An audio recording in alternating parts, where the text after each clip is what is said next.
Deixa eu ver. Show Plus. Apareceu gravando para os senhores aí? Ok? Sim, apareceu. Então, oficialmente, né, pessoal? Uma boa tarde a todos os senhores. Obrigado, Maria. Obrigado, Maria. Quem é Maria, né? Obrigado, Rebeca. Obrigado, Lara. Mais uma vez, uma boa tarde agora formalmente. Né? Sempre será uma grande alegria trabalhar com essa turma, trabalhar no Instituto Federal Sudeste de Minas Gerais, especificamente no campus de Juiz de Fora. É uma grande alegria para mim. Espero que seja também igualmente para os senhores. Ok? Vamos iniciar o nosso estudo hoje com dando sequência ao que nós começamos na última aula, que era o campo magnético criado por corrente elétrica, não é isso? Essa interação maravilhosa entre a eletrostática e o magnetismo. A qualquer momento, senhores, vocês podem me interromper sempre que tiverem alguma dúvida ou precisarem de algum esclarecimento adicional, tá? Acho que foi isso mesmo. Ó. Voltando aqui o slide 14, nós vimos esse vídeo, fizemos alguns exercícios, não é isso? E hoje vamos dar sequência ao campo magnético criado por corrente. Peço licença aqui, não sei se vocês vão conseguir observar. O que eu tenho aqui na minha mão? Todos conseguem visualizar? Quem não conseguir, me coloca em tela cheia aí rapidinho. Vocês sabem me colocar em tela cheia? Tirar da apresentação ou não? Não, né? Sim ou não? Sim. Né? É um condutor, né?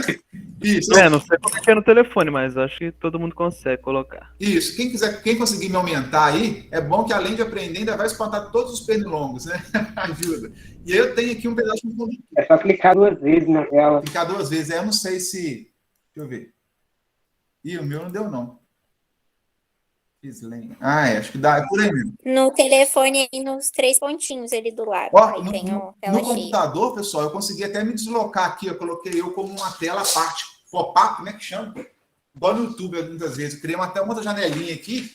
Eu acho que vocês podem aumentar. Deixa eu ver. Ó, posso aumentar. Agora ficou chique.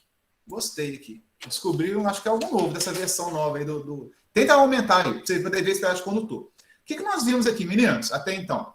Nós vimos que se passar uma corrente elétrica, e aí sabendo já, né, de forma muito consciente, que corrente elétrica é ampere, né? E o que é um ampere? É 1 coulomb por segundo. Lembra lá da eletrostática? 1 ampere, pessoal, 1 ampere, né, é exatamente 1 coulomb por 1 segundo, né, que é quantidade de carga elétrica que, lembra daquela historinha do quê? Dividida pela unidade de tempo, segundo, né? Então, a equação da corrente elétrica é I igual a Q, quantidade de carga elétrica, coulombs, dividido pelo tempo. Esse de vazão. Quantos coulombs passam pela seção desse condutor por segundo?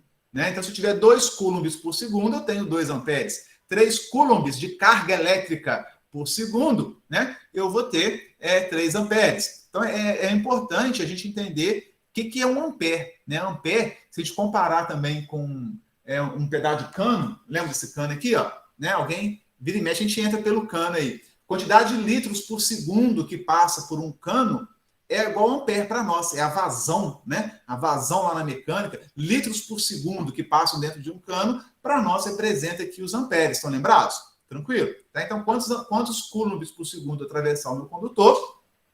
Eu tenho ali a minha unidade de ampere, coulombs por segundo. Bom, por que eu estou falando isso? Nós vimos que quando a gente atravessa esse condutor, né, esse cabo aqui é um cabo de 2,5 milímetro quadrado, tá? Usado para instalação de tomadas, por exemplo, dentro de casa, ok? Esse fio azul claro, ele é de fase ou de neutro, você sabe? Pelo padrão, neutro. Pela cor, né? A gente iria pela cor. Isso. Vocês viram a cor com o Alisson? Isso aí. Hã? Isso, com o Alisson. Inclusive, fiz uma pergunta lá que ele não conseguiu me responder. Quero ver se você sabe. Vamos lá. E se for daltônico, como é que faz? Aí, se for daltônico, o que a gente faz? A gente não utiliza a identificação por cor. Tá? A norma NBR 5410 a gente sinaliza o condutor. Né? Uma delas, que é a mais utilizada, é a por cor. Né? Utilizando cor para cada tipo de acordo com a finalidade do meu condutor.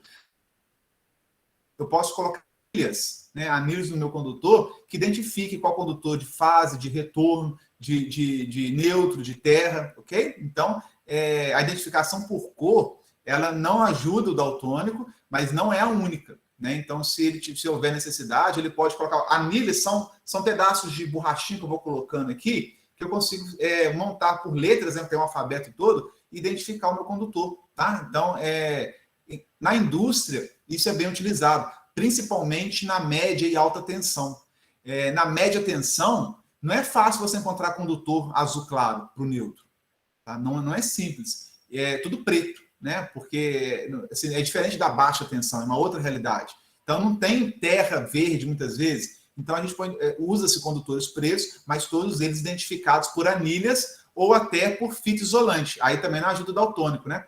Porque eu posso colocar, a gente vê na indústria, chegando 3 condutores de fase, todos eles preto, e um neutro, pode acontecer também, é mais raro ter o neutro, mas eu coloco uma fita isolante vermelha, branca, azul, tá, amarela, para identificar os condutores direitinho. Ou colocando através de uma sinalização por anilho, de alguma outra forma, beleza?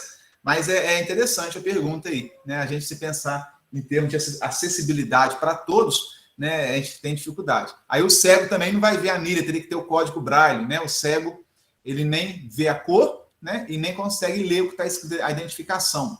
Então, ele teria que ter um código Braille, enfim, não é fácil não, né? Não é fácil não, mas a gente vai tentando aí tornar cada vez mais acessível a todos, beleza? Mais dúvidas? Podem perguntar. Então, azul claro, vocês já viram lá com o meu amigo Alisson, né? Amigo e servo fiel de Deus, professor Alisson, que o azul claro é destinado para quando eu uso o código por cor, de acordo com a NBR 5410, ele é destinado para o neutro. E tem que ser azul claro, né? Tem uns cabos meia boca aí, que ele vem com azul escuro. Não pode usar para neutro se eu tiver com essa codificação por cor, tá? Tem que ser azul claro.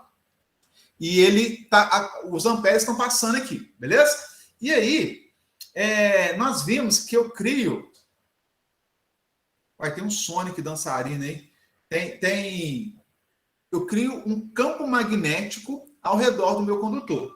Se eu pegar esse campo magnético ao redor do meu condutor, que tende a ser de fraca intensidade, pouca intensidade, e eu mudar a geometria agora, a corrente vai continuar circulando por ele, só que agora eu vou mudar a geometria. Ó. Eu vou criar o que aqui?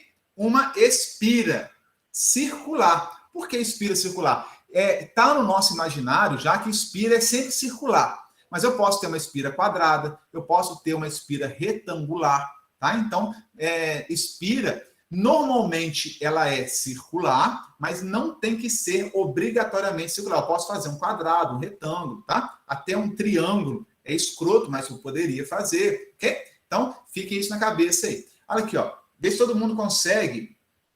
Peraí, deixa eu ver se eu faço um trem diferente aqui.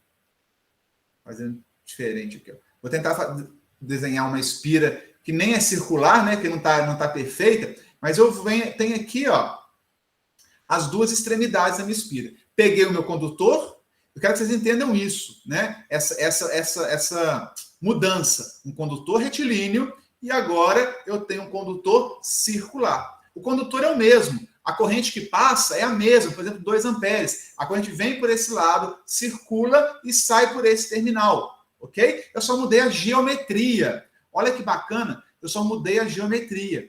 Nós vimos que o campo magnético, criado por corrente, as linhas do campo, elas obedecem uma geometria, dada pela primeira regra da mão direita. Olha quanto conhecimento passado aí. Então, quando eu faço um joinha, eu tenho aqui, ó, ok? Eu tenho os meus 4 dedos representando a geometria que as linhas do campo magnético formam ao redor do meu condutor, que está no dedão. E se eu mudo agora, o meu condutor estará reto. Agora eu peguei o mesmo condutor e botei ele numa espira circular. O que vai acontecer com o campo magnético? Vai se tornar mais intenso? Vai se tornar mais fraco? Vai mudar a geometria do campo? Entende? Então é isso que nós vamos estudar a partir de hoje. Eu vou querer criar, pessoal, aqui esse arame está muito... Estão vendo aqui, ó? É um aramezinho, uma espira um pouquinho mais perfeitinha, né? Eu vou tentar criar agora uma espira e ver o que acontece. Vocês conseguem visualizar o arame ou está muito fraco, hein? Tá dando para ver. Tá dando pra ver. Eu quero saber agora o que vai acontecer. Deixa eu tirar o condutor aqui. Se eu tiver uma espira circular, qual que é o meu interesse? É descobrir o campo magnético aqui fora, do lado de fora da espira? Não. É descobrir o campo magnético aqui, ó, por dentro, logo abaixo do aro da minha espira? Não. O meu objetivo vai ser conhecer no centro da espira. Nós vamos ver que algo muito interessante acontece nessa região central da espira. Mas, professor, não tem campo magnético aqui fora?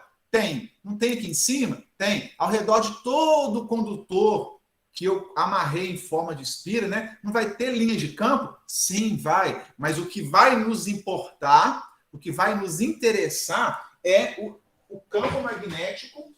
Vou pegar um pincel aqui. É o campo magnético dentro da espira. Né? Isso é que não importa. Então, o que vai acontecer no centro da espira? Porque numa máquina elétrica... Por que no centro, professor? Porque numa máquina elétrica, o que vai me interessar aqui, ó, é a concentração, o canhão, o fluxo, já estou adiantando uma teoria lá da frente, o fluxo magnético no centro da espira. Porque esse tufão concentrado aqui, ó, atravessando aqui na espira, aqui no centro, eu vou criar aqui um canhão, uma concentração de linhas de campo magnético que vai ser muito intensa aqui no centro. Opa, eu vou ter, então, uma concentração, um canhão de linhas de campo magnético intensa no centro, e isso vai ser muito bom para as máquinas elétricas, para os transformadores, para os motores e também para os geradores de energia. Tá? Então, eu quero fazer essa concentração de linhas. Como que acontece essa concentração de linhas? Alguma dúvida, pessoal? Antes de a gente começar aqui a entender como que se forma essa grande concentração de linhas de campo magnético no centro de uma espira? Tranquilo?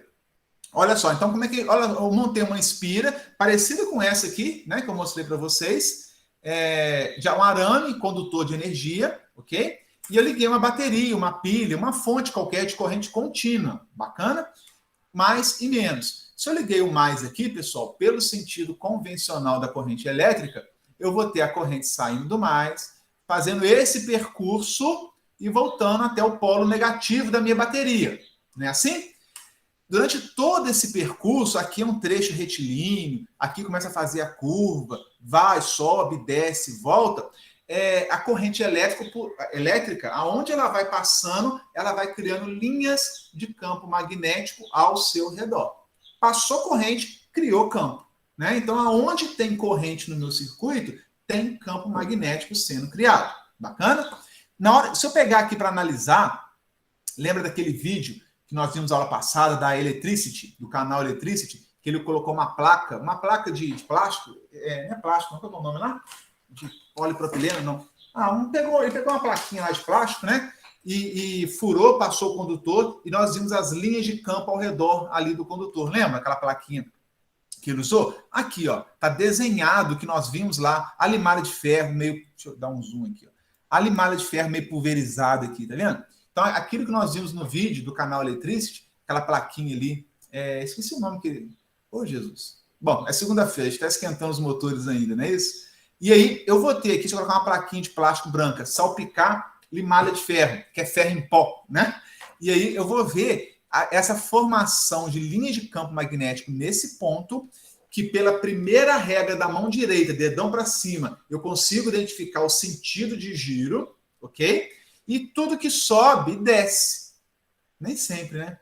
Bom, na maior parte das vezes, tudo que sobe, desce. E na hora que ela desce, a mesma corrente elétrica que subindo provocou um campo magnético nessa direção, ela vai descer e provocar no ponto B um campo magnético nessa direção. Professor, e na hora que ela passa aqui em cima, ela não provoca também, não? Sim, provoca. Em cada elemento, né, que ele vai passando aqui no nosso condutor, no nosso aro, ele vai produzindo. Eu peguei aqui em 2 pontos, no ponto A e no ponto B, mas isso vale para todos os pontos do meu aro, da minha espira circular. Bacana?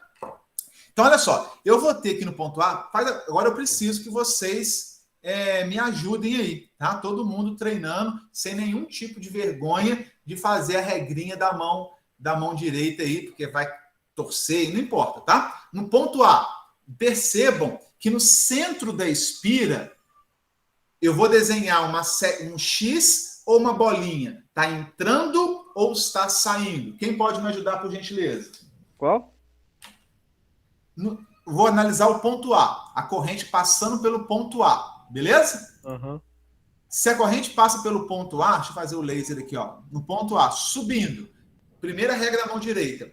O campo magnético criado no centro da espira, no centro aqui da espira, vai estar entrando na espira ou vai estar saindo da espira? O que vocês acham? Entrando.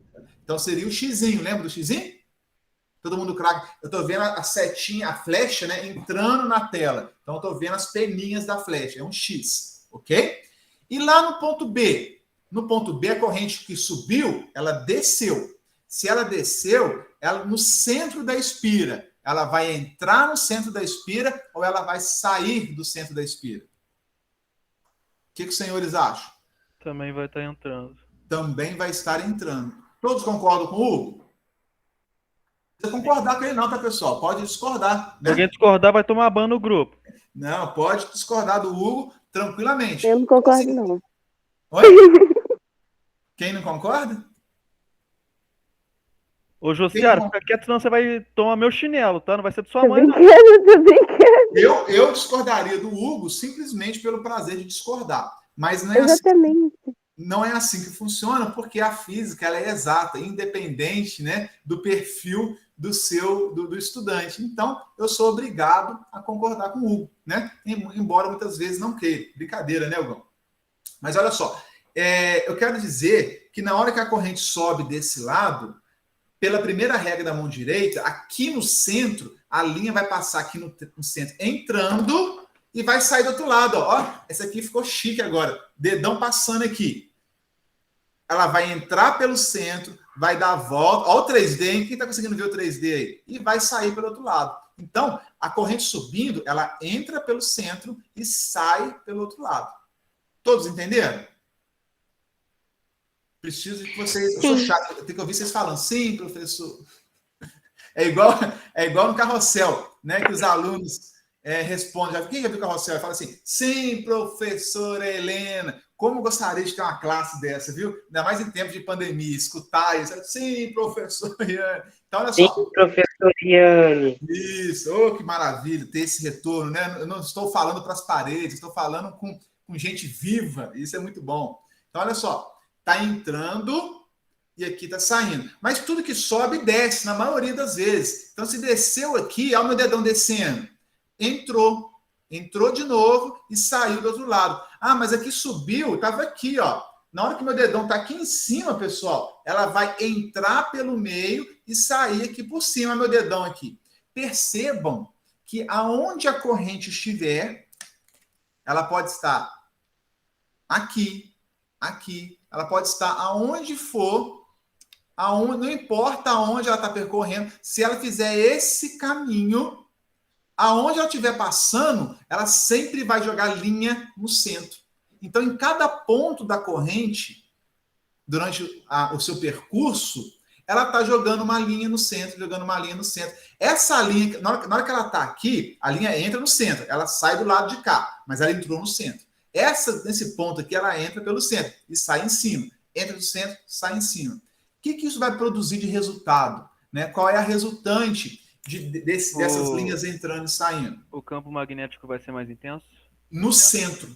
Porque no centro vão passar as linhas de campo de cada ponto aqui sobre ela, no centro. Só que ela passa aqui, aí do lado de fora, aqui eu tenho umas linhas só do ponto A. Aqui eu vou ter só do ponto B. Aqui em cima, só de um ponto C. Então, do lado de fora da espira, eu tenho as linhas fracas, né? Cada uma em relação ao seu ponto.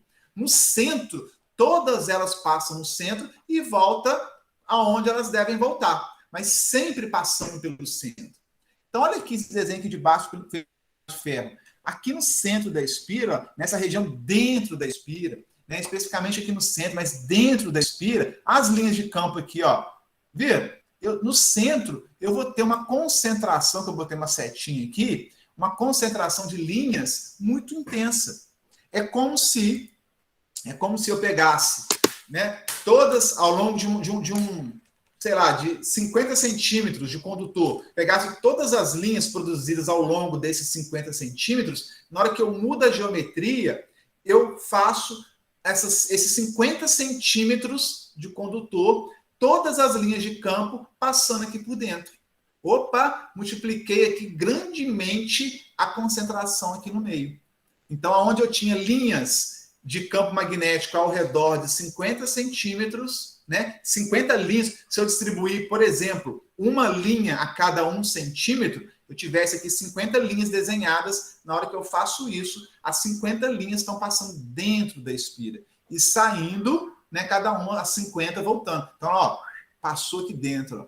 Isso é muito importante, porque agora eu tenho uma concentração muito grande de linhas e uma dispersão. Lembra daquele assunto de dispersão? Muito pequena, porque está todo mundo passando aqui dentro. Entendeu? Que bacana? Então, uma simples mudança no projeto, né? Pode falar. Pode fazer umas análises meio doidas? Pode fazer. Quem é? Por favor, não. Aqui eu tô indo.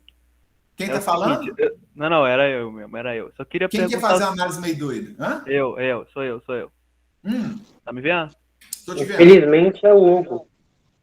É o seguinte, tem como você calcular o quanto o campo magnético no centro da espira vai ser mais intenso em relação ao lado de fora? Sim, do lado de fora, eu posso... do lado de fora eu tenho que analisar de uma forma igual no segmento de reta, fio retilíneo. Então, se você ver do lado de fora, eu vou calcular para cada ponto da minha circunferência, né, como se fosse um fio retilíneo. É a mesma coisa. BMI vezes dividido por 2πr. Pronto. Ok? Mas do lado de dentro, eu vou ter uma concentração maior, bem maior. E aí, como é que nós vamos calcular do lado de dentro? Então, entenda que aqui do lado de fora, deixa eu voltar aqui, ó. Do lado de fora... Aqui. Do lado de fora eu tenho isso aqui, ó. Esse B do lado de fora, concorda comigo? Aqui do lado de fora aqui, né? Esse B nós calculamos dessa forma. Opa. O B aqui. Então, o B é ao longo de todo o percurso do meu condutor que está em forma de espira. Então, do lado de fora, nesse ponto aqui, calculo B para esse. A que distância eu quero estar do lado de fora? A 10 centímetros, a 1 metro, eu vou usar a equação que nós vimos na última aula. Tranquilo. Agora, aqui no meio, eu vou usar a equação que nós vimos na última aula? Não, porque aqui no meio, além desta linha, eu tenho a de cima, e a de cima, e a de baixo, e a de cá, e a de cá. Então, eu tenho várias linhas. E depende do raio, né, dessa minha circunferência. Depende de alguns outros aspectos. Então, como é que fica a concentração do lado de dentro? Do lado de fora, basta aplicar essa equação que nós vimos para fio retilíneo. E do lado de dentro? Eu tava pensando umas coisas muito loucas, sabe? Que você ia ter que fazer uma média de quantos elétrons estão passando ali naquele negócio, fazer um cálculo de quanto cada elétron gera, mas não, né? Não vai dar, não. Pode ser, e isso vai estar representado, de certa forma, por aqui, ó. A equação é essa. O I, lembra do I? A corrente elétrica ampere, pessoal, o que ela é? Ela é elétrons em movimento, mas ela é elétrons em movimento ordenado. Então, quando eu pego I e coloco o I em qualquer equação, eu estou levando em conta a quantidade de elétrons passando a cada segundo, sim. Ok? Então, é isso que você pensou, está representado pela letra I na equação. Bacana? Lembra, I é Q sobre S. O que é o Q? Quantidade de carga elétrica. Coulombs, lá da eletrostática. O que é coulombs? É o número de elétrons N vezes o E, que é carga elétrica elementar. Então, o que é o Q? Quantidade de carga elétrica coulombs. É N vezes E. Número de elétrons vezes a carga elétrica elementar de um elétron.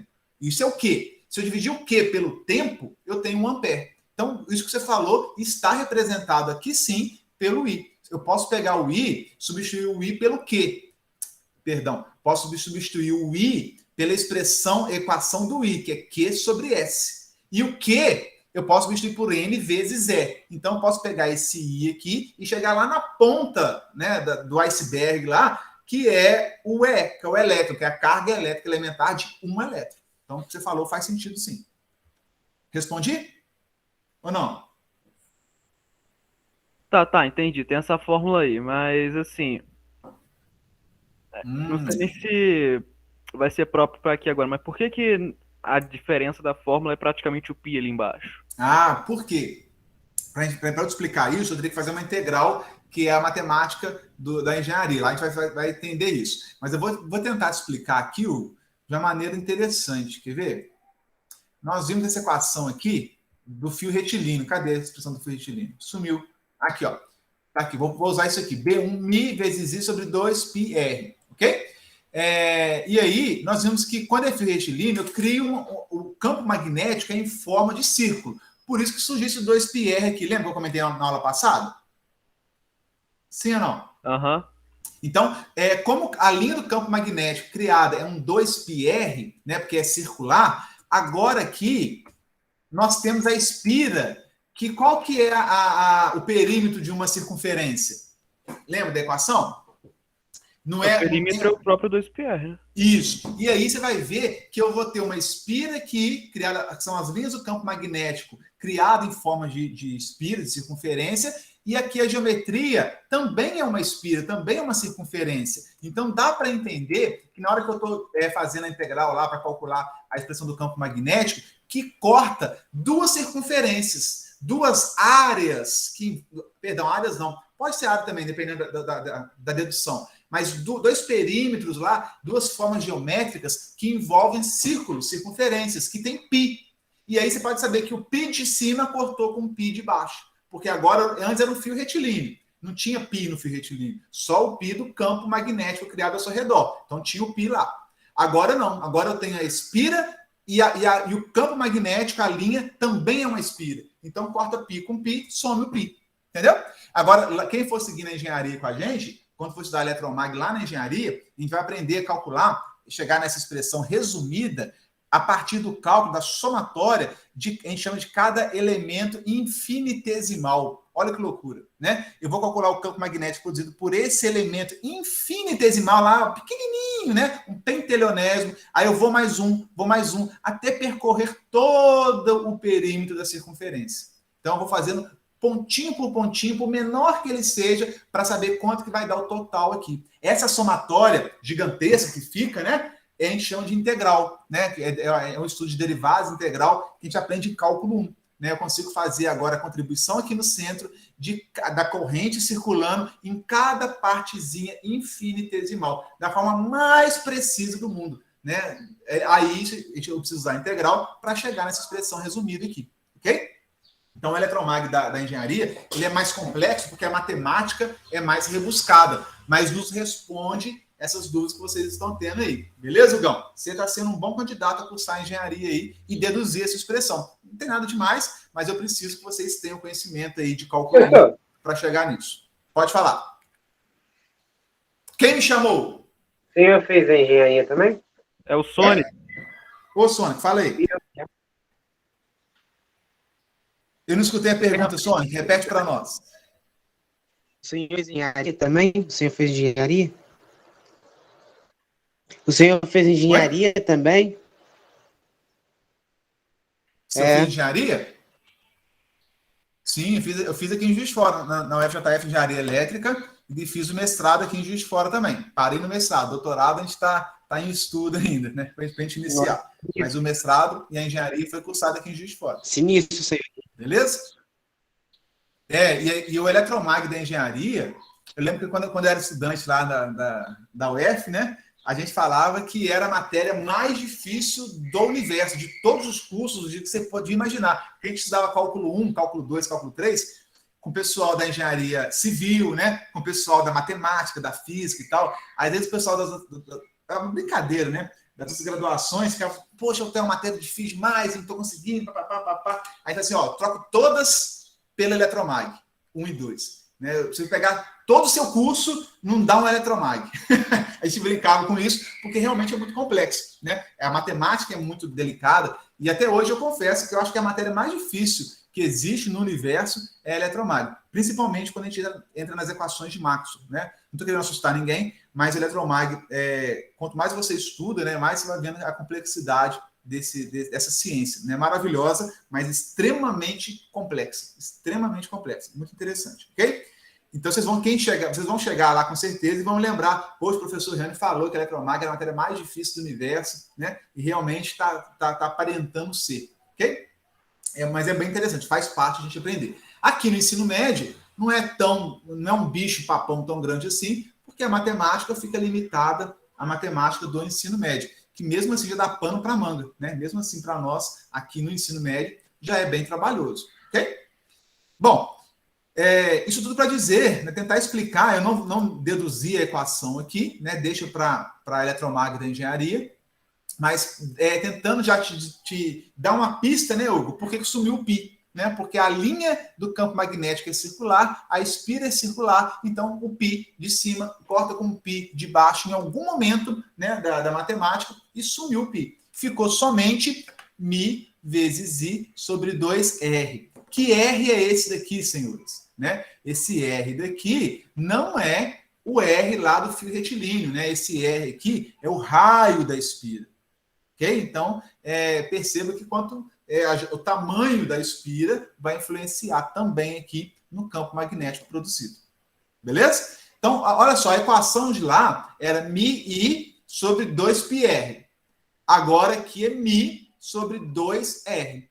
Beleza? Então, sumiu o π. Só essa modificação. O B aqui é o mesmo. μ, permeabilidade magnética, é a mesma coisa. Corrente elétrica, a mesma coisa. O 2 continua aqui. E o R agora é o raio da minha espira. Né? O raio que o parta, não. É o raio da minha espira. Olha que espira bonitinha aqui. Tá vendo? Chique. Olha a regra da mão direita aplicada nesse ponto. Olha a regra da mão direita aplicada nesse outro ponto descendo. Então, olha, eu um livro desenhou as linhas de campo magnético nesse ponto da corrente descendo e neste ponto aqui da corrente subindo. Perceba que aqui no meio, ó, no centro da espira, dentro da espira, no interior da espira, há uma concentração das linhas do campo magnético. Elas cada uma se vai por um caminho diferente, mas todas elas têm que passar aqui dentro. Ok?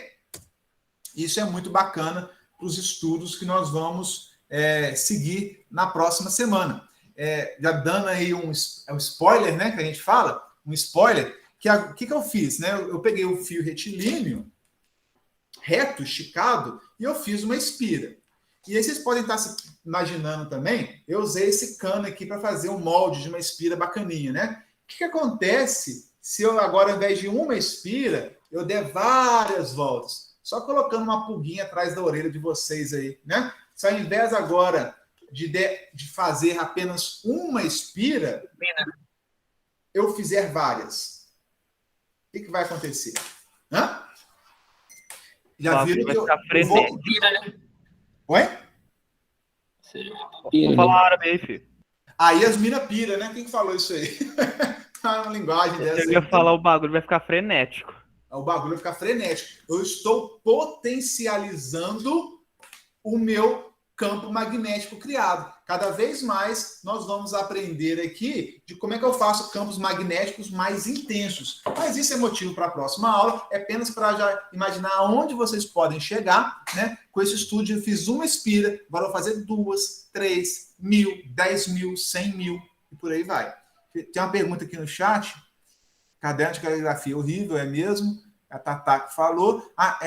Espira pode ter formato quadrado? Sim, pode ter formato quadrado, retangular, triangular, não importa. Qualquer que seja o formato, o que vai caracterizar a espira, senhores, é o fato de eu ter um início e volta no mesmo lugar. Se ele vai e volta no mesmo lugar, é uma espira. Agora, ela pode fazer esse percurso de forma retangular, ela pode fazer esse percurso de forma quadrada, ou até de forma triangular, que seria mais inusitado, mas poderia também. Todas essas geometrias, né? Pode ter como é que chama lá aquele octágono, né? Do Luta Livre, como é que chama lá? Quem conhece lá o do Anderson Silva lá, não tem aquele negócio de MMA, não tem? O ringue, como é que chama? É o octógono? Octógono. Oi? Octógono. Isso. Eu posso, Filipão, fazer uma espira inspirada no MMA, na luta livre lá, né? Em forma de um octógono. Vou ter o mesmo efeito. Vai ser a mesma expressão? Não. Essa expressão aqui vale para circular.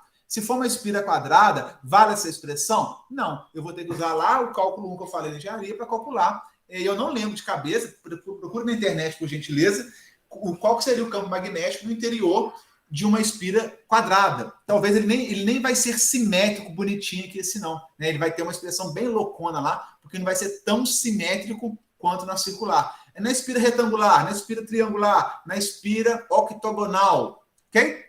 Sextavada, não importa. Para cada geometria, eu vou ter que deduzir e utilizar uma expressão de campo magnético específica. O fato é que, para nós aqui entender, né, para nós conseguirmos entendermos aí esse conceito bacana, eu tenho a expressão que vale para o círculo, que é a mais utilizada por aí fora, mas se não for exatamente um círculo, né, for um retângulo com as bordas arredondadas, né, eu posso fazer um retângulo para não ter 90 graus, arredondar as bordas do retângulo. Não importa. O efeito que a gente tem que saber é algo parecido com isso, que é a concentração de linhas no seu interior, no interior dessa espira, sabendo que a corrente, ao circular pela espira, seja ela de qual geometria for, no interior dessa espira, eu vou ter uma concentração de linhas de campo. Isso aqui para nós é importante. Por hora, nós vamos calcular, né, para saber quantos teslas tem de uma espira circular. Mas é próximo dos teslas de uma espira retangular. Seria próximo dos teslas de uma espira quadrada. Entenderam? Bacana? O importante é saber que o efeito é o mesmo. Vai variar um pouquinho mais de Tesla para um lado, um pouquinho menos de Tesla para o outro. Pode aparecer um pi aqui, porque não vai cortar pi com pi mais. Mas assim, o efeito que eu quero é a concentração de linhas no seu interior. E isso eu alcanço com qualquer geometria. Bacana? Quando eu faço assim para vocês não sabem se eu estou dando um joinha ou fazendo a primeira regra da mão direita, né? Agora surge essa dúvida aí. Conseguiram entender? Alisson, entendeu? Demais colegas de turma, conseguiram entender? Sim, professor Riane. Pode falar. Valeu. Sim, professor. Você entendeu? Falei, eu também. Beleza? Você também, Felipe? Cadê o Diego? Ô, Diego, você também? Eu entendi, professor. Você já pirou na batatinha aí? Não, tá suave na nave? Tá suave. Tranquilo como um grilo? Manso como um ganso? Entendeu? Pode fazer questão, hein? Vai fazer questão para nós aqui, ó. Então agora, bom, feita toda essa introdução, olha só que interessante, hein? Então agora os bagulhos vão ficando mais doidos, né? No bom sentido da palavra. Eu vou usar a regrinha da mão direita para fazer o seguinte. Percebam, senhores. Deixa eu voltar, peraí. Que a corrente pode tomar esse sentido, mas ela pode tomar o sentido contrário também. Sim ou não? Hã? Tudo é possível, meu senhor. Tudo é possível crer. Se eu mudar aqui a polaridade da minha fonte, trocar o mais com o menos, a corrente que antes subia e descia vai fazer o sentido oposto, não é assim? Então, se eu mudar a polaridade da minha pilha, da minha bateria ou da minha fonte, a corrente, ao invés de adotar esse sentido, ela vai adotar o outro sentido. E aí, é muito comum quando a gente pega uma espira, né, ou um conjunto de espiras, identificar aonde que está o polo norte da espira, aonde que está o polo sul. Né? Porque se eu crio um campo magnético, nós já vimos que pelo princípio da indivisibilidade dos polos, que eu não consigo criar um norte sem um sul, nem um sul sem um norte, sempre aparece aos pares, né? Então agora, se a corrente está fazendo esse sentido aqui, olha o sentido que ela está, sentido oposto ao que nós vimos até então, né? Se está subindo aqui e descendo do outro lado, gente, tem que fazer dedão aí, né? Qual que vai ser o campo magnético criado por esse sentido de circulação de corrente? Olha o sentido aqui. Durante todo esse sentido, no centro da espira, os dedos estão saindo da tela aqui, ó. Vou usar essa espira aqui, ó. Ó, tá saindo aqui da tela. Se eu fizesse aqui para vocês, ó. Tá vendo? Tá saindo. Qual é a simbologia que nós utilizamos para linhas saindo? Aqui, ó, linhas saindo, ok? E se eu mudar o sentido, eu vou ter linhas entrando. Ok? Então, se está saindo aqui, a gente fala que eu tenho uma face norte saindo, porque sai do norte, ok? E quando está entrando, as linhas vão para o sul. Então, se eu tenho esse sentido, é uma convenção, né? Eu tenho subindo aqui. Então, eu tenho uma face norte. E se eu mudei o sentido, está subindo, agora está entrando, na hora que entra, é um X. Eu vou ter aqui essa face como sul. Sul, aqui norte. Essa parte é mais difícil de fazer remota, né? Quando a gente está ao vivo, a gente consegue perceber melhor, tá? Então, se a corrente, olha aqui, deixa eu voltar aqui no slide. Se a corrente faz esse sentido de circulação, eu vou simbolizar como bolinha, eu tenho aqui uma face norte na frente, e o contrário é um X, eu vou ter uma face sul. Beleza? Bom, vamos fazer exercício, que talvez isso vai ficar mais claro aí para nós. Podemos fazer? Tem dúvida aí? Caio, pode perguntar. Oi, professor. Boa tarde. Tudo bom? Boa tarde. Bom demais da conta. Então, você está falando desse negócio de espira. Eu lembrei aqui de resistência de churrasqueira elétrica, sabe? Resistência de churrasqueira elétrica. Sim, Pode ser uma espira? Pode ser uma espira, a resistência? A que eu conheço de churrasqueira elétrica, ela tem esse formato assim, não é?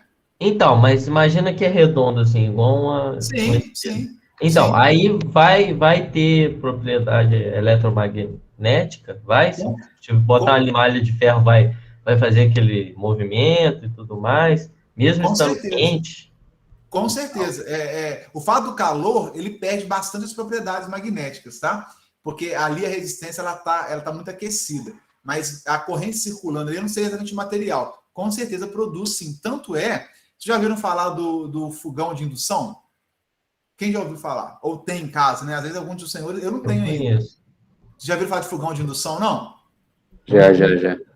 O fogão de indução, eu não preciso de gás, né? E eu não uso resistência elétrica para aquecer. É um fogão que fica frio. Olha que loucura, né? Então, assim, ele não tem chama, ele não tem calor, né? Ele pode estar funcionando e eu ponho a mão em cima dele, não sinto nada, zero calor. Aliás, tem um pouco de calor porque a panela esquenta e a panela em contato com o vidro, ele tem aquele vidro preto fumê, né? Aquele vidro laminado, preto fumê, aí a panela esquenta e acaba esquentando o vidro, mas é muito pouco, né?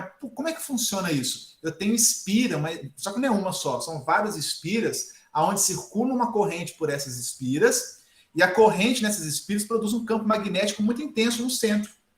E esse campo magnético intenso produzido ali nesse fogão de indução, ele entra na panela, aí eu vou precisar avançar um pouco mais as aulas. E a panela, que ela tem material ferromagnético, tem que ser uma panela de inox, tem que ser uma panela de ferro, né? Ela recebe aquele campo de indução enorme passando por ela, é induzido ali, essa indução desse campo magnético produz corrente circulando na base da panela. E esquenta, que é uma beleza. Essa corrente circulando na panela, ela vai aquecer ali por efeito Joule e a panela esquenta grandiosamente, né? Então, é interessante que é um efeito que você comentou, né, da churrasqueira. O problema da churrasqueira é que esquenta muito, né? A resistência elétrica esquenta muito. Diferente da espira de um fogo de indução, de um fogão de indução. Porque é onde o material ali não é feito para esquentar tanto, né? Então, o efeito... professor, agora eu pensei que você está falando, como que eu vou fazer uma espira? Eu quero fazer um eletroímã, como é que eu vou fazer um eletroímã com uma espira que não esquenta? Porque eu vou fazer uma resistência, se eu ligar um polo um lado, polo outro, eu vou fazer uma resistência, ela vai esquentar. Você acaba fazendo isso, você faz uma resistência. Só que tem materiais, aí usa materiais cerâmicos, eu vou até pesquisar materiais cerâmicos que conduzem a eletricidade, mas não esquentam tanto. Para o fogão de indução não esquentar tanto embaixo, para diminuir um pouco os efeitos Joules. Então, eu preciso ter corrente circulando para produzir campo magnético, mas sem produzir tanto efeito Joule, porque isso seria perdas. Então, eu uso o material das espiras de um fogão de indução, eu não sei se é fibrocerâmico, eu vou lembrar certinho do nome lá, tá? Prometo pesquisar para vocês, ou até passar um trabalho de pesquisa. Que material é esse, que não esquenta tanto, né? Que permite criar esse campo magnético intenso, e esse campo magnético atinge a panela de ferro ou a panela de aço inox, por exemplo, e esse campo magnético entrando na panela vai produzir outras correntes elétricas na panela que vai esquentar bastante o material, tá? Vou preparar um material bacaninha. Um eletroímã daqueles grandes profissional não fica quente, né? Aqueles grandes de levantar carro. É um exemplo, eletroímã grande, por exemplo, porque ali são fios de cobre fino, são muitas voltas de fio fino. então não chega a esquentar tanto. Né? É um aquecimento muito limitado ali e produz um campo magnético muito intenso. Né? E é fio de cobre mesmo. Né? Não precisa nem ser nada servoso. Se eu não me engano, no fogão de indução, eu não tenho muitas voltas de fio fino. Eu tenho poucas voltas de fio grosso. Aí eu tenho que ver direitinho a construção, ver o projeto lá para explicar sem nenhuma falha para vocês. Tá? Porque quando é fio fino, com muitas voltas, eu passo uma corrente pequena e produzo um grande campo magnético. Agora, no fogão de indução, eu não sei se são várias voltas de fio fino ou se são fios de grosso calibre lá. Vou procurar direitinho e informo para vocês. Beleza? Beleza, obrigado. E o fato de você estar passando esse campo magnético pelo fundo da panela, e a panela ela é toda maciça embaixo, né, toda inteiriça, as correntes que vão circular ali, né, em toda a área da panela. Então, provoca um aquecimento muito uniforme e muito intenso. Né? Se eu não me engano, para ferver água, por exemplo, né, que é um teste que eles fazem, eles fervem água muito mais rápido do que a chama de um fogão normal, né, a chama a gás de um fogão normal, ou de uma resistência elétrica também. Né? Então, o fogão de indução é um dos mais eficientes aí. O problema é que consome bastante energia elétrica e é caro, ainda é bem caro, né? Não é baratinho, não. Mas é uma tendência muito grande aí, ok? E embaixo do fogão, do vidro, o que nós temos é exatamente isso, ó, uma espira por onde está sendo percorrida uma corrente que produz um campo magnético aqui nesse interior. Esse campo magnético passa pelo vidro e atinge a panela. Na hora que ele vê a panela, que é um material ferromagnético, ele se espalha por toda ela, né? Ele gosta do material ferromagnético. A permeabilidade da panela é muito boa. E aí, na hora que ele se espalha, ele induz correntes na panela que vão circular e vão aquecer o alimento, fritar, cozinhar, enfim, né? Joia? Mais dúvidas? Podem perguntar. Bacana? Então, exercício 3. Vamos sair um pouco da teoria, né? E vamos um pouquinho para a matemática, que é bom. Vamos exercitar um pouco a matemática aí. O que fala esse exercício aqui, senhores? Represente o vetor campo magnético B no centro da espira, ao centro O aqui da espira. Circular, de raio R. Então, R, não dei valor nenhum. Vista de frente, conforme a figura. Bom, o que tem que fazer aqui? Né? Não deu valor de nada, né? Dobrando-se a intensidade da corrente elétrica que percorre a espira, o que acontece com a intensidade B? Não, aí tá mole, né? A resposta da A, pessoal, não tem nem matemática aqui por enquanto, né?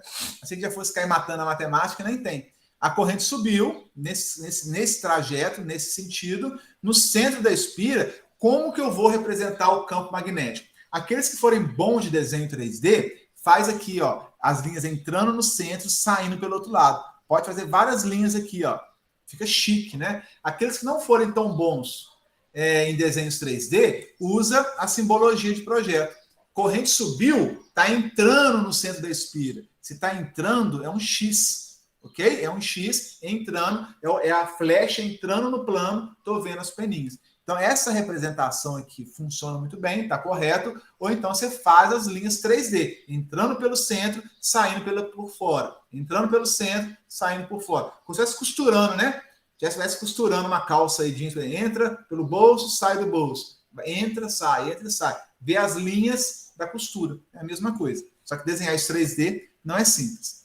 Na hora que eu dobro a corrente elétrica, pode falar. Mas assim, para fazer prova, essas coisas, tem que fazer pela simbologia, né? Depende. Se você desenhar 3D, você não pode estar errado, né, e nem receber uma resposta negativa, um feedback negativo, porque você desenhou tal como é na física. Então, se você conseguir desenhar 3D estando correto, você mostrando que está entrando aqui, faz o sentido do campo, igual aqui, ó. Olha lá. Se você conseguir fazer esse tipo de desenho, está absolutamente certo. O problema é que é muito difícil você, numa prova, ou algum aluno, né, até professor, para a gente desenhar isso, ficar desenhando isso. É difícil. Então, a gente usa essa simbologia de projeto aqui, ó, que resolve do mesmo jeito, dá a noção 3D do mesmo jeito, e é mais simples de fazer, tá? Mas se você conseguir desenhar de forma correta 3D, pelo contrário, é show plus, né? É um 10 plus, ainda melhor ainda, porque você conseguiu entender todo o 3D e desenhar isso, tá? Não tem problema, não vejo isso como errado, não. Agora, no concurso público, o que eu mais vejo é A, B, C, D, com essa simbologia aqui, ó, de projeto, né? Mas se o cara conseguir desenhar direitinho no computador, ele pode colocar as alternativas também em 3D, não tem problema nenhum. Ok? Respondido? E a letra B? Olha lá, a expressão mi vezes i, mi zero, porque ele falou que está no vácuo aqui, a gente nem falou, né? Aí a gente é mi qualquer vezes i, dividido por 2R. Se eu dobrar a intensidade da corrente I, o que vai acontecer com o campo magnético? Se eu dobro aqui, o I era 2 amperes, passou para 4. O que vai acontecer com o campo magnético? Dobra também. Não é assim? Então, a resposta da letra B. Bem teórico o exercício, né? Se eu dobro a corrente I, que percorre a espira, a intensidade do B no centro da espira dobra também. Né? Então, é só para a gente perceber que se eu quero dobrar a intensidade do meu campo aqui no centro da espira, eu posso simplesmente dobrar a corrente. Em vez de 1 ampere, passa 2. Em vez de 10, passa 20. Isso vale para motor. Né? Se eu quero um motor, se eu quero aumentar a excitação de um motor, basta dobrar a corrente, que eu dobro o campo magnético produzido. Eu dobro a excitação do motor. Bacana? Bom, exercício 4. Quem faz aí para mim agora? Cadê o...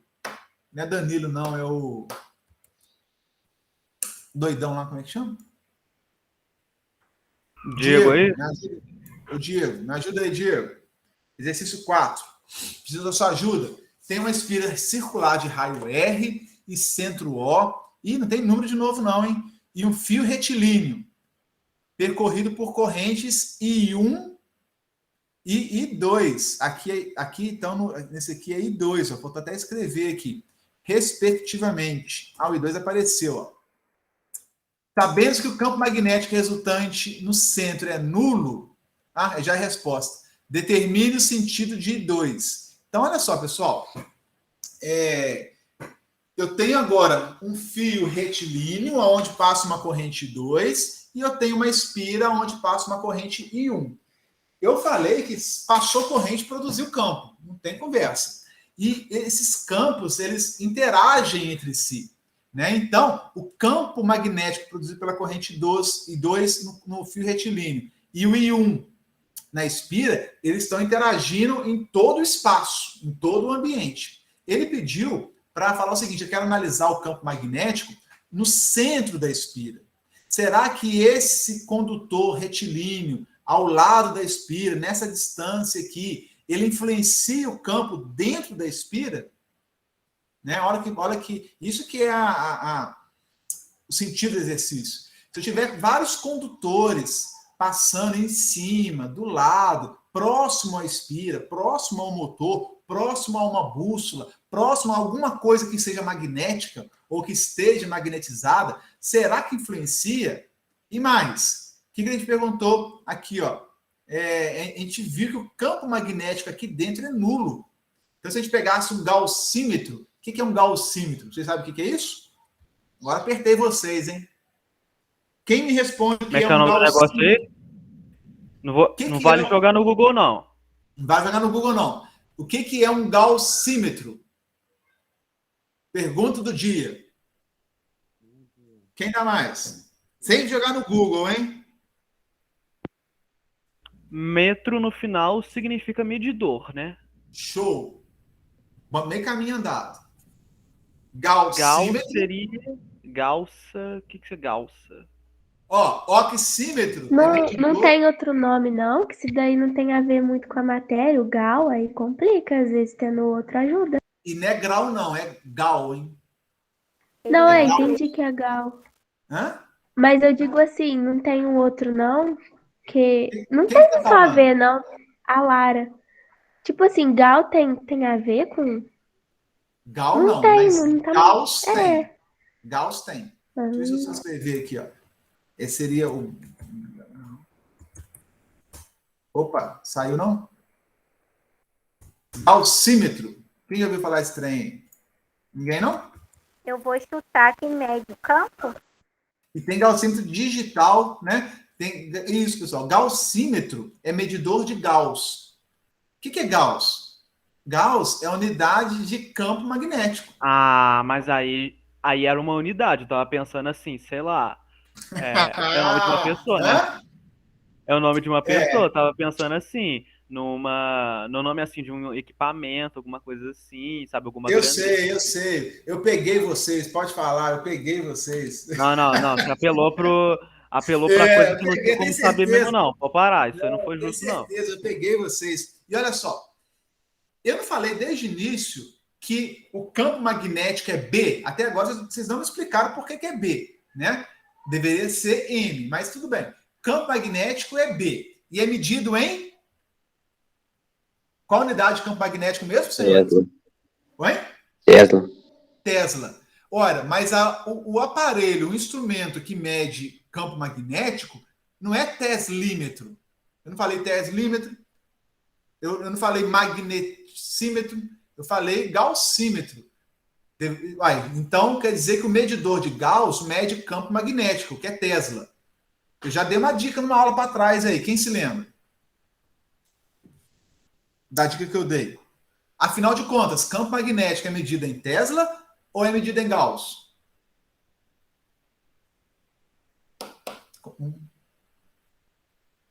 Ninguém? Diego, acabou. Diego, você se arrisca? Como é que é? Qualquer pergunta? Qualquer pergunta? Afinal de contas, eu vou dar a resposta aqui do gaussímetro. Gaussímetro mede a intensidade do campo magnético, B. Se gaussímetro mede a unidade de campo magnético B, então a unidade é Gauss, do campo magnético. Mas eu falei que era Tesla. Né? Afinal de contas, a unidade de campo magnético é medida em Tesla ou em Gauss? Ah, tá, entendi. Gauss, no caso, não tá no SI. Isso. Lembra que eu comentei isso? Gauss é a unidade de campo magnético usada lá nos primórdios, que era no sistema de unidades CGS. Né? Lembra que é gramas, segundo e centímetro? Era uma outra unidade diferente do SI. No SI padronizou como Tesla.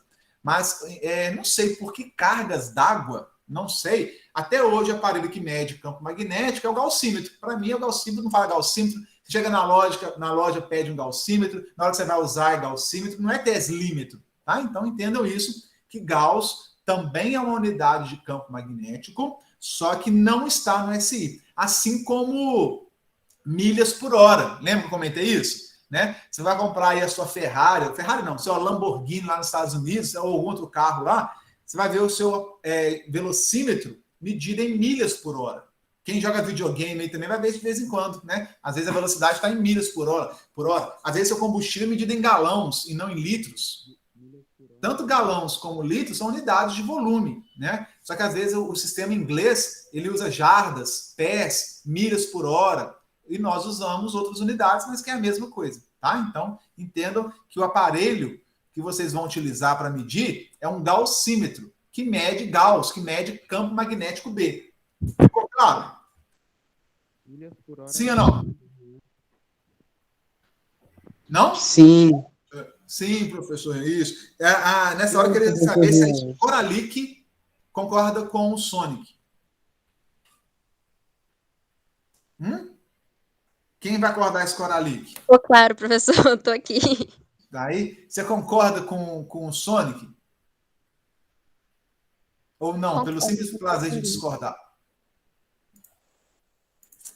Então, o Scoralic, olha esse exercício que louco, né? Eu nem sei porque eu falei disso, do gaussímetro. Lembrei, aqui. Olha esse exercício. Se eu colocar um gaussímetro no centro da espira, ele pediu o seguinte, sabendo-se que o campo magnético resultante aqui em O é nulo. Então, camarada, vocês, estudantes curiosos, né? Igual alguém perguntou, se pegar a churrasqueira lá, né? E ao invés de ficar olhando para a carne, essa é a nossa realidade, né, senhores? A gente não vê mais uma churrasqueira elétrica, a gente quer ver jogar limalha de ferro, a gente quer ver o campo magnético produzido. Acostumem-se a essa nova realidade que cabe a nós, estudantes de eletricidade, né? A gente vê tudo com outros olhos. O cara só está vendo com a picanha lá sendo assada. E o doidão ali está vendo o campo magnético criado pela resistência da churrasqueira, imaginando que a temperatura pode estar influenciando. Isso é fantástico, né? Isso é ciência, isso somos nós, como diz o outro, né? Então, bacana. Se eu pegar um gaussímetro e colocar aqui no centro da espira, vai marcar 0. Aí vocês vão me xingar, né? Espero que só xinguem a mim, nunca a minha mãe. mas vamos xingar assim, o professor Riane falou que no centro da espira tem uma concentração de campos magnéticos. E ele falou que, né, a corrente circulando aqui no centro, ele mediu um campo magnético poderoso. E eu peguei o gaussímetro, coloquei no centro da espira e ele me acusou 0. Não tem nenhum campo magnético no centro da espira. Como que isso é possível? Né? Aonde que está a mentira aí? Aonde que está o problema? Né? Acho que o mentiroso aqui é você, Leandro. Oi? Acho que o mentiroso é você, Rian. E o problema está comigo, né? E aí, eu vou falar assim com vocês, calma, se você mediu 0, deve ter alguma interferência eletromagnética ao redor dessa espira, que está, de uma forma muito coincidente, anulando o campo magnético que está produzido por essa espira, que é o caso do exercício. Aqui, eu posicionei um condutor retilíneo, falei que a distância aqui é 2R, aqui é R. Então, se o meu raio é de 1 metro, eu coloquei esse condutor a 2 metros. Se eu falei que o raio é 10 centímetros, eu coloquei esse condutor retilíneo a 20 centímetros. Entendeu? Tá? Então, está ali com o dobro do raio. A distância do condutor para a espira é o dobro do raio. Posicionei lá. E eu falei o seguinte, será que se eu ajustar a corrente aqui em 2, né, eu vou aumentar a fonte, diminuir a fonte, vou mexer aqui na regulagem da minha fonte de corrente para passar mais ou menos corrente, até zerar o campo aqui no interior. Até que o campo magnético no interior da espira seja anulado pelo efeito do meu condutor retilíneo. Aqui produz campo, aqui também produz campo. E eu quero saber, eu quero ajustar aqui uma forma, aqui, um cenário, onde um anula o outro. E na hora que eu tenho um campo de mais Tesla para um lado, eu vou ter menos Tesla para o outro, e aí ficou no 0 a 0. Entenderam qual é o problema? E aí como é que faz isso, né? Vamos por partes. Primeiro, a corrente I1, deixa eu voltar aqui, ó. O I1 está com esse sentido. Regrinha da mão direita, está subindo para um lado e descendo para o outro. Então, o campo magnético B1 associado ao I1, ele está o quê? Vermelhinho aqui, ó, saindo da tela. Todos vocês conseguem ver que o campo magnético B1, né, devido à corrente I1 circulando, está saindo da espira? Bolinha para ele? Todos ok? Pode falar no chat aí, ok? Ok. Ok, professor Riane. Chique. Então, eu já sei que para anular o B1, eu tenho que ter um campo magnético contrário ao B1, de forma que mais 10 Tesla anule com menos 10 Tesla. Porque se os dois estiverem saindo da tela, eu vou somar os dois. Aí o 10 vira 20, né? O 100 vira 200. Então eu não quero somar, eu quero subtrair. Então eu já sei que o campo magnético B2, provocado pela corrente que passa entre D e C, tem que ser um X. Ora, o X vai anular a bolinha. E eles vão ter que ser da mesma intensidade. Né? Se for mais 5 menos 5, mais 3 menos 3 e por aí vai. Bom, qual a corrente que circula pelo condutor retilíneo que provoca o xizinho entrando no centro da espira? Se for uma corrente subindo no condutor, subiu no condutor, no centro da espira, ela vai sair da espira, vai ficar igual o B1 vermelho. Então, a corrente não pode estar subindo. A corrente tem que estar o quê? Descendo. Na hora que a corrente desce, lá no centro da espira, a corrente descendo pelo condutor retilíneo, ela vai induzir um campo magnético no centro da espira, que vai ser um X, vai estar entrando, vai estar em oposição ao B1. Bacana? Então a corrente tem que estar descendo. A letra A, o sentido de 2, está aqui, ó. A corrente está descendo. Porque na hora que desce, ela produz um campo magnético entrando na espira, em oposição ao B1. Já descobri o sentido de 2, mas eu não descobri o valor. E o valor depende, pessoal, dessa distância aqui, ó. Quanto mais afastado eu tiver, né, mais fraquinho vai ser o B2. E se o B2 é fraquinho, ele não vai conseguir anular o B1. Entendeu? Então, se eu afastar aqui, eu tenho a espira. Cadê a espira? Eu tenho a espira. Deixa eu ver aqui, ó. Deixa eu voltar para minha tela. Eu tenho a espira e o condutor passando aqui. Se eu afastar o condutor, a indução dele no centro da espira diminuiu. Se eu aproximar o condutor, a indução dele aqui no centro da espira aumentou. Entendeu? Então, tudo é uma questão aí de matemática. Uma questão matemática e física. Vamos fazer alguma conta aqui, para a gente ficar chique? Ah lá, vamos calcular o B1. Quanto que vale o B1? Lembra do banana de pijama? Tinha o B1 e o B2, né? Aqui também nós temos o B1 e o B2. O banana sou eu. O B1 aqui, ou vocês também. Eu sou o B1, vocês são o B2. Vamos compartilhar aqui a vergonha, não é isso? O B1 está aqui. Ao B1. Mi vezes... Qual a expressão que é? Mi e 1 sobre 2R. Não substitui por valor, não. O Mi no vácuo é 4π vezes 10 a menos 7. Guarda aí, não substitui valor nenhum ainda. Quanto que vale o B2? O B2 é um fio retilíneo. Então, a expressão do B2 é de um fio retilíneo. A expressão do B1 é de uma espira circular. Vira matemática, tem um π aqui a mais. Não só isso, pessoal. Na espira circular, a corrente é I1. No condutor retilíneo, a corrente é I2. O R da expressão da espira circular é o raio, lembra? O raio aqui, ó. O raio vale R. R, substitui por R. E lá no condutor retilíneo, não é o raio que importa, é a distância do condutor ao centro aqui da espira, aonde eu quero o ponto P, o ponto O, né? O ponto que me interessa. Qual que é a distância? Se eu vou medir no centro da espira, qual a distância do centro da espira para o meu condutor? É 2R. Então, lá na expressão do condutor retilíneo, eu vou substituir o R por 2R, porque o R lá representa a distância ao ponto de interesse, que nesse caso vale 2R. Nesse caso vale 2R.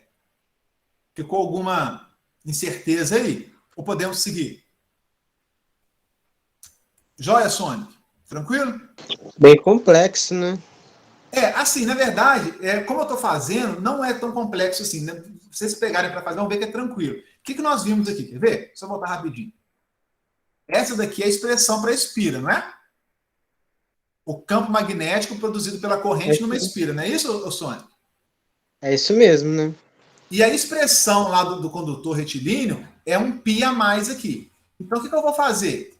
Eu vou colocar B1 vermelho, a expressão da espira. Está jogada aqui. Substituir por I1 e o raio que me interessa é o R. Se fosse 5 aqui, raio 5 centímetros, eu ia colocar aqui 5 centímetros, né? Que é 5 vezes 10 a menos 2. Né? Vamos falar em metro direto. Se fosse 5 metros, eu ia colocar 5 metros aqui. Se o I1 fosse 2 amperes, eu ia colocar 2 amperes aqui. Só isso. Se fosse no vácuo, eu ia colocar 4π 10 a menos 7. Eu não substituí valor ainda não, deixei em letras. Não tem mistério nenhum.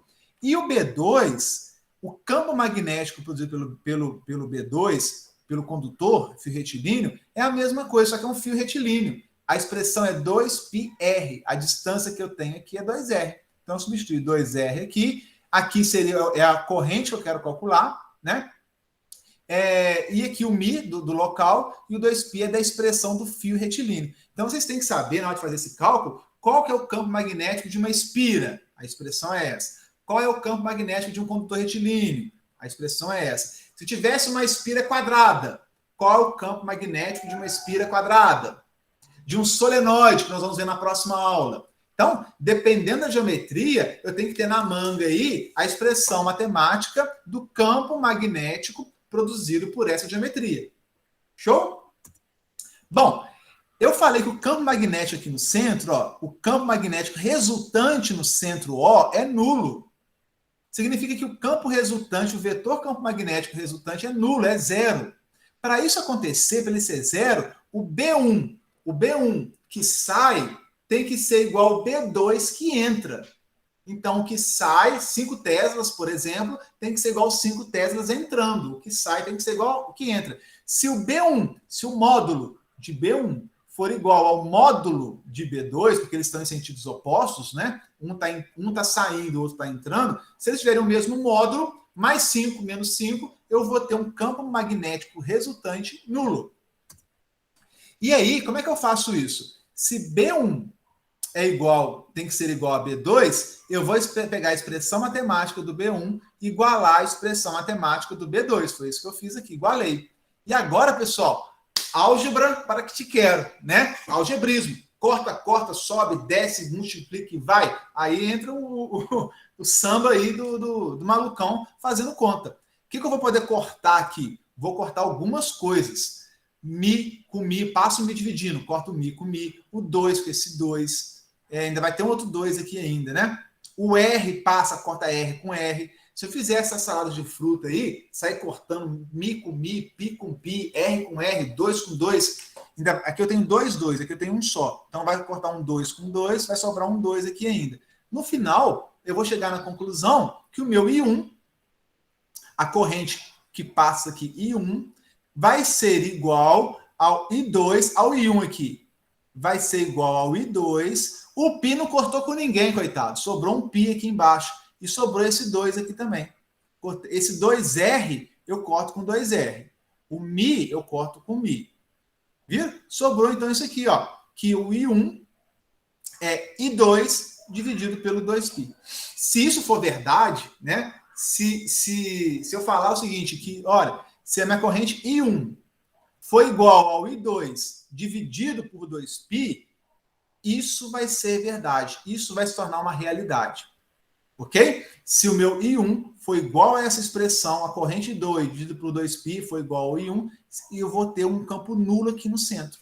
Se eu não obedecer essa relação, eu não tenho campo nulo. Vai dar qualquer valor. Vai continuar a subtração, só que essa subtração não vai ser zero o resultado. Vai ser menos 1, vai ser mais 1, vai ser mais 1,3, menos 1,4, vai ser qualquer combinação aleatória aí, né? Para dar zero, eu tenho que ter essa equação obedecida. E ele pediu aqui na letra B, um capricho matemático aí, no meu ponto de vista, a relação I1 dividido por I2. Ora, como é que eu pego o I1? Eu tenho o I1 aqui e o I2 aqui. Basta pegar o I2 e passar para cá dividindo, né? Então, se eu pegar o I1 dividido por I2, aqui o I2 eu passei dividindo, sobrou 1. Né? 1 vezes I2, passei o I2 dividindo, sobrou 1. Então, para responder a letra B, vai ser I1 dividido por I2, que é a relação, né? É a taxa entre I1 e I2. Qual é a taxa que eu tenho que ter? Qual é a relação que eu tenho que ter entre I1 e I2? É 1 sobre 2π. Essa é a relação entre as duas correntes, I1, que produz B1, e I2, que produz B2. Muito tranquilo, vai dar um nó na cabeça de alguns dos senhores, porque é a primeira vez que vocês estão vendo isso. É normal, espero que dê mesmo alguma dificuldade aí, né, para vocês correrem atrás, tirarem dúvidas e substituir por número, né? Então, se o I2, quem quer fazer comigo aí, ó? Vamos dar valor aqui? O I2 vale 20 amperes. Quanto que tem que valer o I1? Quem faz comigo? Anima para a gente fechar a aula? É 10 dividido por π. Se eu pegar aqui, ó, vamos supor que passou I2 20 amperes. Qual que tem que ser a corrente no I1 para cancelar o campo aqui no meio? Vai ser quanto, Hugo?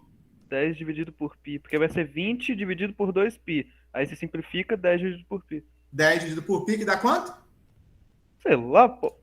Vai, é 10 dividido por 3,14. Quanto que vale o π? 3,14, 15, não é um negócio assim? Então, se eu dividir 10 dividido por 3,14, 15, eu achei aqui 3,18 amperes. O que isso quer dizer, hein, senhores? Vamos dar nome aos bois aqui?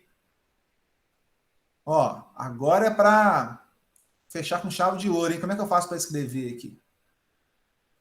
Não consigo nunca mais escrever. Espera aí. Último, mostrar, tela, opções de ponteiro, caneta. Se eu falar que meu I2 vale... Opa, isso aqui é um 2, tá, pessoal? 20 amperes. Vale 20 amperes aqui o I2. Eu vou calcular que o meu I1 vai ter que ser quanto mesmo? Faça a conta aí para mim. 20 dividido por 2, né? Óbvio, dividido por 3,14. 3,18. Eu vou achar que o meu I1, o I1 está aqui, ó, tem que ser 3, se for, né? Opa, não consigo usar o mouse, não. 3,18 amperes e aqui tem que ser 20. Viram que chique? Se isso acontecer, se passar 20 amperes descendo e 3,18 amperes aqui, o campo aqui no meio é nulo. Professor, mas engraçado que a corrente no condutor retilíneo teve que ser muito maior do que na espira. Eu tenho 3,18, vou arredondar para 3 aqui, tá, pessoal? Vai ficar fácil falar. 3 amperes aqui, 20 no outro lado.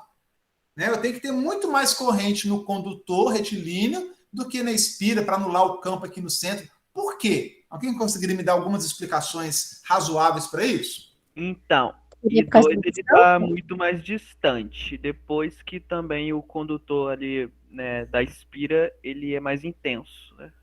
A Campo distância é o dobro, né? Vamos supor, a espira tem raio R. O condutor retilíneo está a 2R. Então, a distância do condutor é o dobro do ponto O. Se pegar o ponto O como referência. O condutor retilíneo está 2 vezes mais distante do que a espira. Né? A espira tem uma distância de R e o condutor 2R. Então, 3, eu precisaria de 6 no condutor. Né? Se fosse uma relação direta, linear, se fosse, não é. Se fosse uma relação direta, eu precisaria de ter o dobro de corrente no condutor. 3 amperes na espira, 6 no condutor. Só que não é 6, é 20 que eu preciso. Aí o outro motivo que influencia, que a Lara comentou e você também, é que na espira eu tenho uma concentração muito maior de linhas, não é isso? Sim ou não? É isso que você falou? Não? Foi isso aí. Então, olha só, além da distância tá maior, não só isso, a corrente que passa na espira, ela pode ser menor, porque uma corrente menor produz um resultado maior, mais intenso. O condutor retilíneo, coitado, tem que ficar aqui sofrendo, as linhas sofrem mais, né? Porque são espaçadas ao longo do condutor. Aqui não, está tudo concentrado. Então, se fosse só olhar a distância, e se fosse uma relação linear, 3,18 daria aqui 6,36, né? Seria simplesmente o dobro, mas não é. Porque aqui, além de estar numa distância menor, eu tenho a concentração das linhas no seu interior, o que favorece o campo produzido por essa corrente 1 ser mais intenso do que o campo produzido pelo meu condutor retilíneo. Entendeu? Quem conseguiu entender isso, pelo menos a teoria, a matemática pode ter embolado um pouco, depois refaçam o exercício com calma, refaçam a lista de exercícios que eu vou deixar no sistema para treinar, vocês treinarem bastante isso, né? Essa matemática, essa geometria e tudo mais, aí essas dúvidas vão sumir. Mas quem conseguiu perceber essas nuances aí, poxa, tá muito bacana. Esse é o objetivo da aula. Beleza? Dúvidas? Ó, aqui já é semana que vem, ó, solenoide. Solenoide é um bom nome para você chamar sua sogra, né? Minha sogra solenoide. Brincadeira, tá, pessoal? É uma boa forma de você né, xingar uma pessoa sem ela entender o que você está falando. Você é um solenoide. Aí, viu? Então, quem conseguiu entender esse exercício, entender a teoria, né, essa questão que nós estamos aplicando aí, tá de parabéns. É esse o nosso objetivo. Quem não entendeu, estou à disposição para dúvidas. Revejam a aula, pratiquem as listas, tirem dúvidas comigo agora ou no grupo, que eu tenho certeza que vão conseguir entender de uma forma bem tranquila, bem suave aí. Beleza, dançarino? Dançarino está na área aí. Sonic dançarino, não é isso? Rebeca? É isso mesmo. Rebeca está aí, não? Estou aqui. Suave? Tudo bem, obrigada. Thaísa? Gustavão, tá aí também? Gustavo, Gabriel, José? Conseguiram entender? Todos? Todos juntos? Beleza? Pessoal, o conteúdo para aula para essa semana é basicamente esses exercícios, né, de espira circular, tá? A gente saiu do fio retilíneo e ir para o ambiente de espira, e na semana que vem a gente fecha com um solenoide, beleza? Fechando esse grupamento de campo magnético produzido por corrente. Estou à disposição para comentários. Agradeço demais a atenção de todos os senhores, tá? Já me despeço aqui, desejando a paz do Senhor Jesus para todos vocês. Beleza? Obrigado, estou à disposição. Valeu, professor. Tamo junto. Obrigado. Valeu, pessoal. Valeu, professor. Tamo junto aí. Pela aula. Obrigadão vocês aí pela presença, participação. Professor. Boa semana. Para todos nós. Bacana demais.